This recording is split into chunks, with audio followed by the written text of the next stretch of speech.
experience where two have truly become one.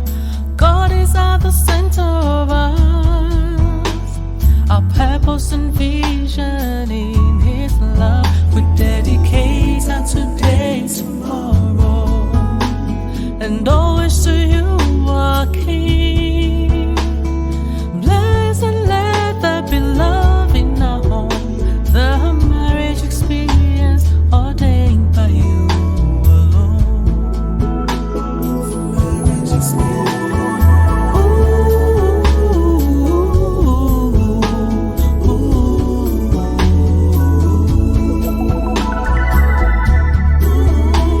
The marriage experience ordained by You alone.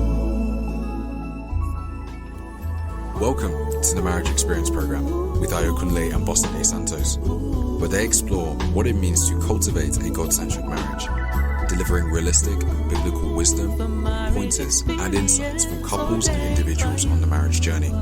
Join them today as they share some insights. Hello and welcome to this week's episode of the Marriage Experience program. And as always, we're ever so delighted to be invited into your homes to participate in your marriage journey. Yes, welcome to today's episode. And we'll be concluding our conversations around the conflict resolution in marriages. We looked at not neglecting lingering offenses and suggested some practical and effective ways to handle conflict. So we build thriving, successful marriages where it's not about winning, but about honoring and loving each other well. That's right. So today we'll wrap up and tidy things up with some practical ways to should I say, conflict-proof your marriages. That's lovely. Yes, this would be like a recap of what we've discussed before, and maybe some more. So we'll try to represent and present them in a fun way, so they don't come across as being so prescriptive. They are everyday habits we form to work understanding, to work joy, and above all, the love of God, where He calls spouses to submit to each other before anything else. Yes, we'll try and paint scenarios to help you see these points we're trying to make. So to start with, sometimes, stepping away from the source of conflict can actually bring fresh perspectives and solutions to whatever knotty situation exists. So let's take, for instance, a couple. Let's call them Frank and Abigail, for instance. Frank is a sports buff and often hugs the TV remote control to watch his sports shows. And Abigail, on the other hand, she likes to watch her drama shows.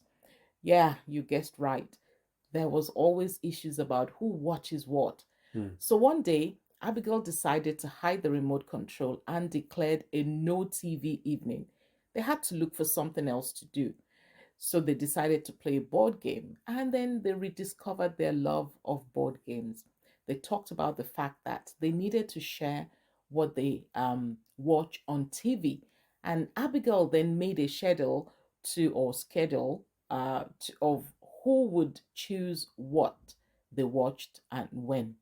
And of course, like most rules in life, there are always exceptions.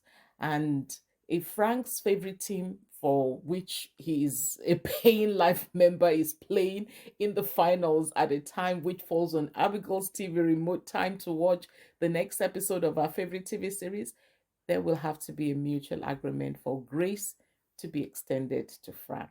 Yeah, I can just imagine the scenario there. His team is at the finals. They've come through the whole season. They're coming to the last game, and then Abigail says, "Oh no, I have to watch. It's my TV turn, and I've got to watch this episode. That can easily be repeated and doesn't have to be watched live." But really, what they even decided is just who will determine what. So of course, I would imagine that the day it falls on Abigail's own and Frank's team was playing, I'm sure Abigail would have been gracious and enough. that's why we're talking about grace, and that's where the word grace comes from. Grace is a willingness to give up your right, for someone else's good. So it makes for common sense, when we're talking about trying to sort these things out. above all, wisdom has to come into play. I remember the earlier years of our marriage. Bossady liked to watch those food shows, and I couldn't understand why anyone would sit watching another person cook or bake when there are other shows to learn from.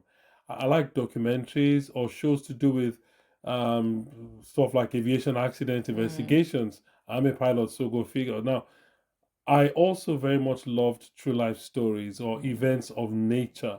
mm. I liked things that were educative, informative, and stuff like that.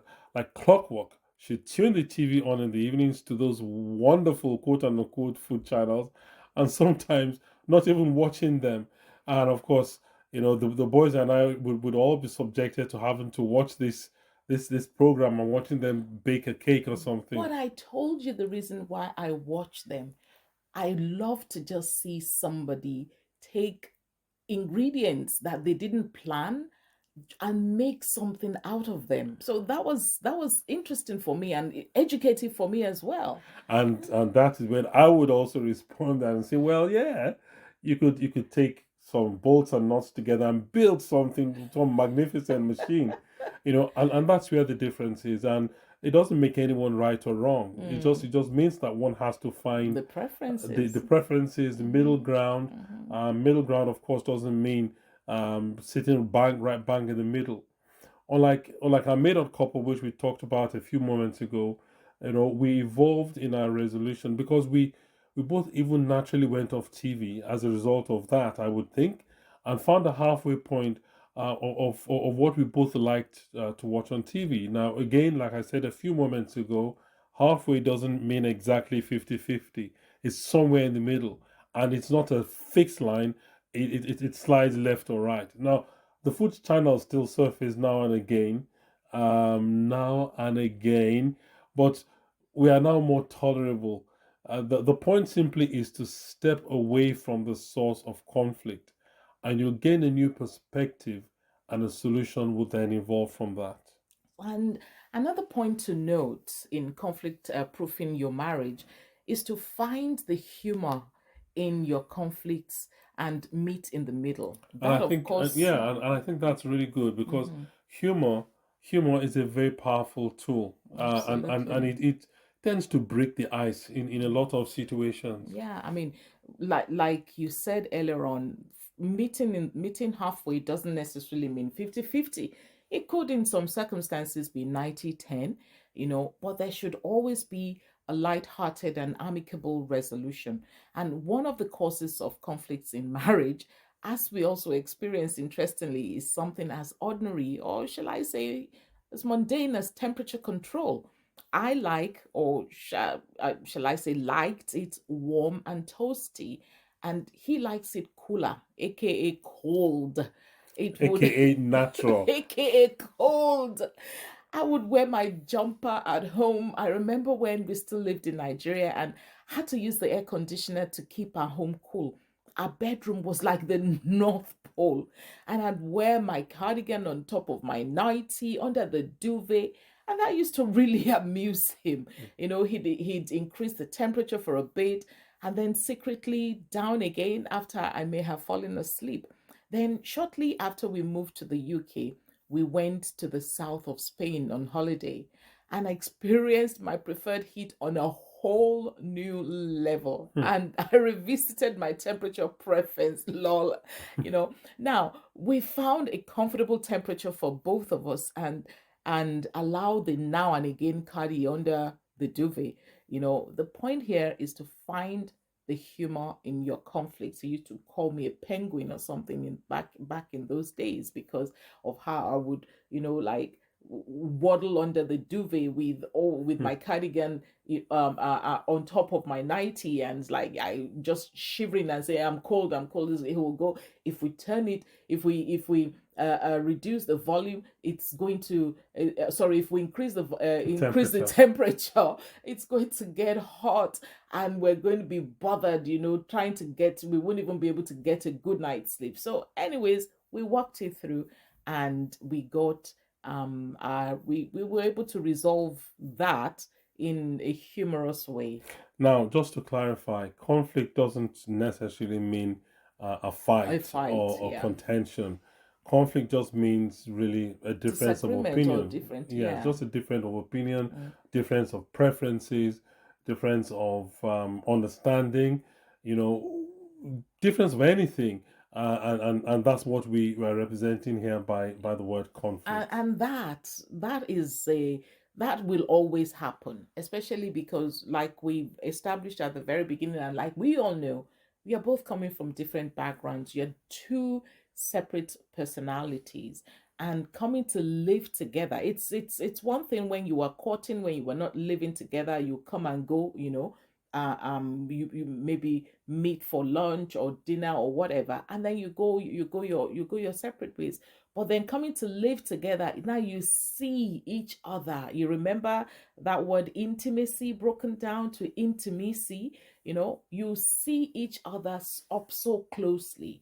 And there's some things about each other that you didn't know before that you are going to start to find out, and that will probably, just rub you up the wrong way.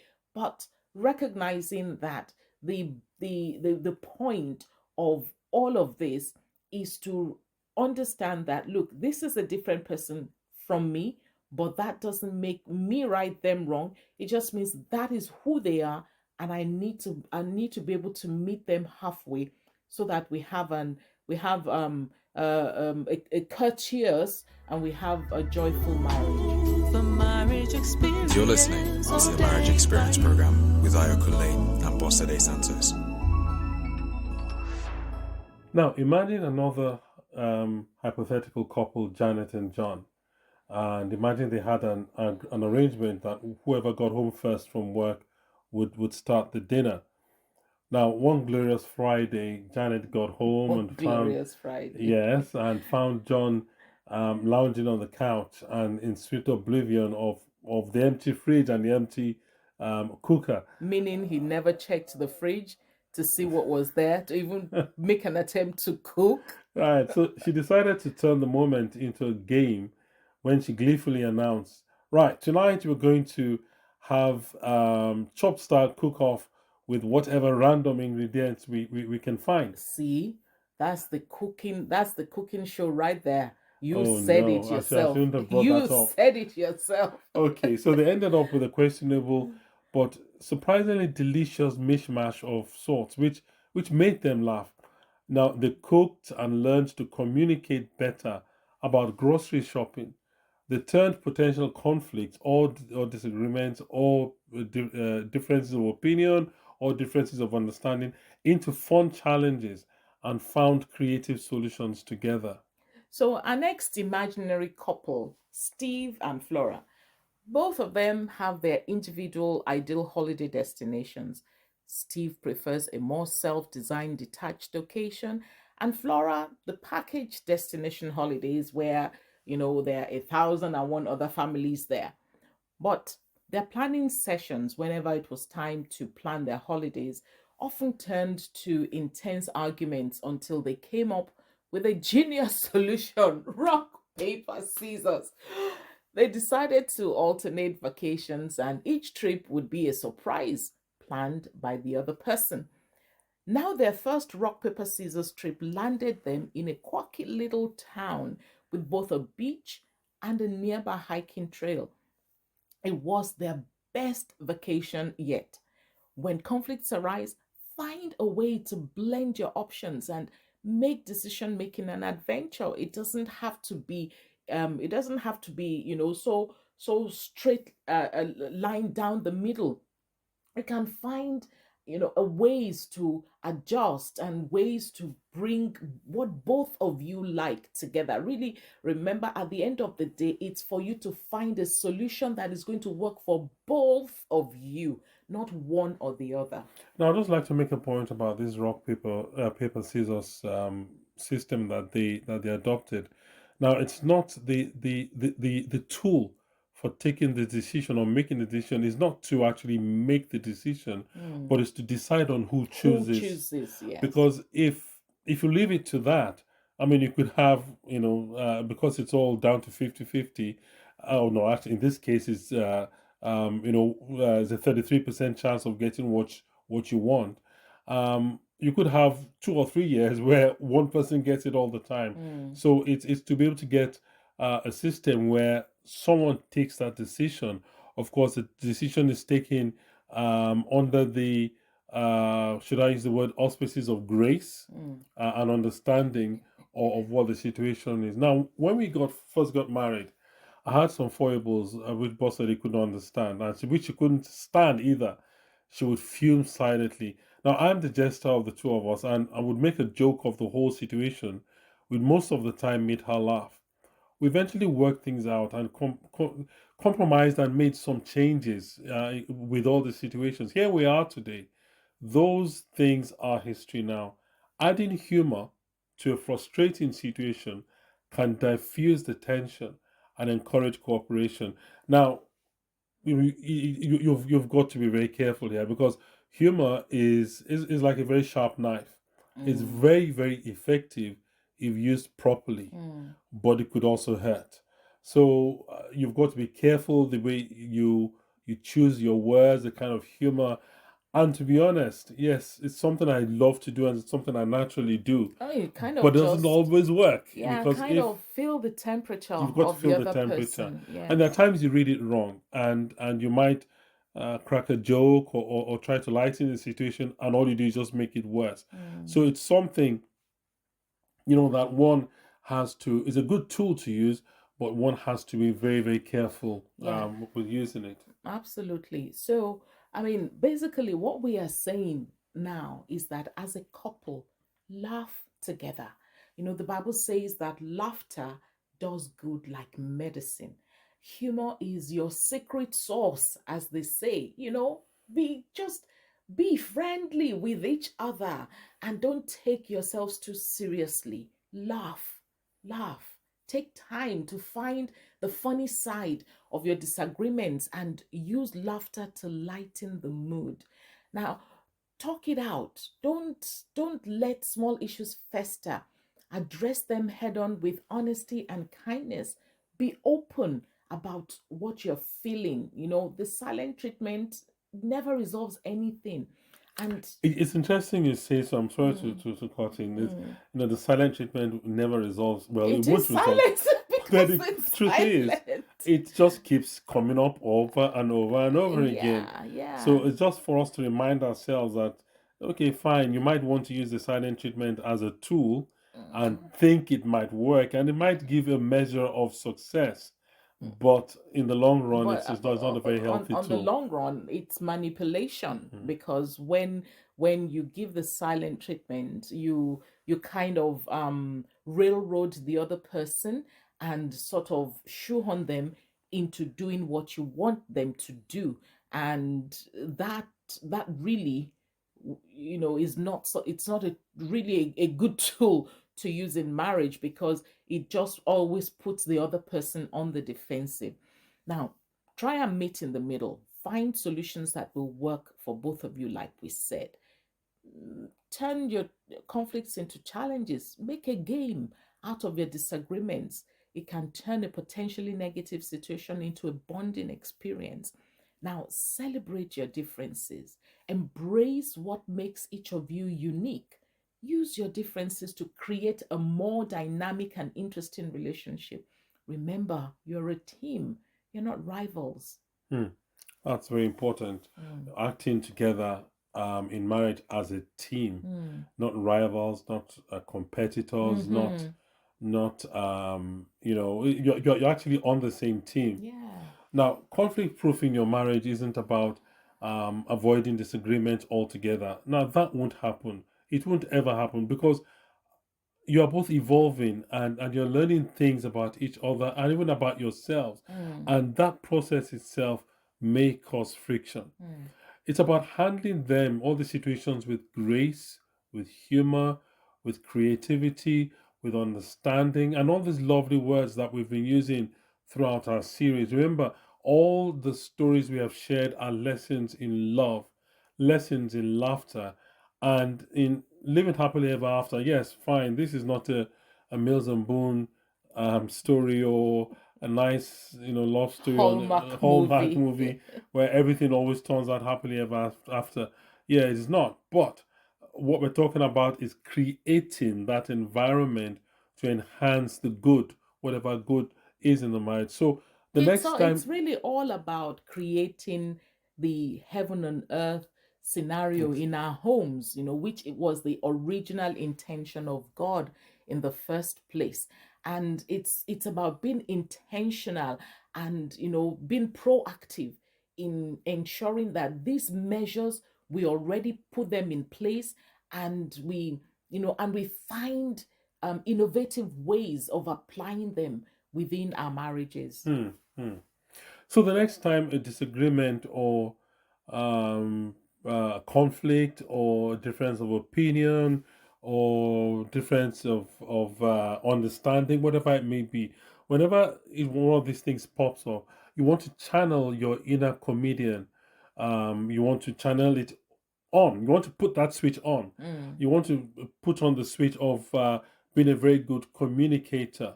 You want to do the same for compromising. You want to be a very good compromiser. Now, again, with everything we talk about, there's always a I don't want to use the word disclaimer, but something that you need to be careful about, or to be very mindful of. Compromise can come up as a good verb or a bad verb, because if you come up to someone and say, well, I'm a very good compromiser, it could also mean I don't have any principles.